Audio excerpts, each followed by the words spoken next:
Welcome to Reality Recap powered by CrossComm. I'm your host, Shane Norris, and we're breaking down some of the top stories in augmented and virtual reality today. What does the launch of Lightship mean for the AR industry? A stun gun maker is rolling out VR police training, but is it a good idea? And Meta plans to improve Passthrough technology. Useful or just fun?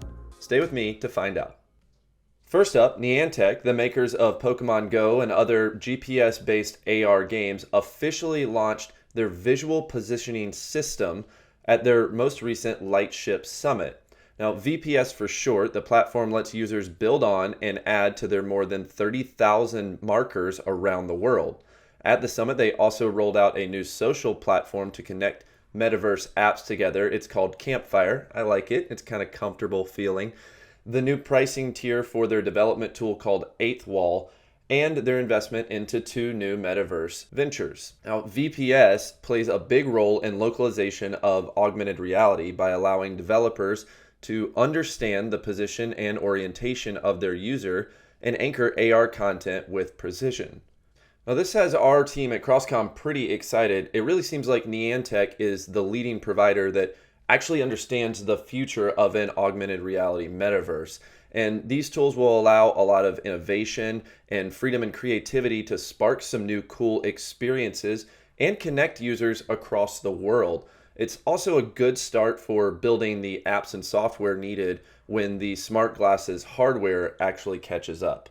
Now, this next story actually caused some debate from our team. The company that developed the Taser is expanding virtual reality training of its devices to promote police use of less than lethal weapons.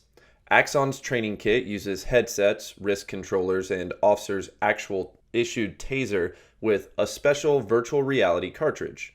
It packs up into a small duffel bag so departments can use it anywhere instead of requiring visits to an academy or a training facility. The idea is that the more comfortable and capable an officer is with a taser, the more likely they would be to use it before turning to more lethal options. And additionally, they'd be more likely to use it successfully on their first attempt and not have to turn to other options if the taser failed. Virtual reality does provide a really good platform for situations like this, where real-life training could be expensive, dangerous, physically impossible, or all three. And it also allows for easy repetition, which is a major plus. However, some on our team do want to see this sort of training used more on de-escalation training and less on weapons training. Finally, Meta launched a mixed reality room setup feature for the Quest 2. It's a bit of a preview of what's to come in the Cambria headset. The tool uses pass-through augmented reality and lets you bring the walls, furniture, and other objects into your virtual reality environment. You can even interact with the pieces once you outline them, like setting your controllers onto a table and not needing to come back and find them with your headset off. Currently, this is less exciting for regular users, but it's more of a proof of concept or a sign of what's to come once tools like this become turnkey and widely available. It's a fun peek into what a true mixed reality headset could look like, where you can seamlessly flip back and forth between augmented and virtual reality. And that's the key promise to Project Cambria, so it seems like Meta is actually heading in the right direction.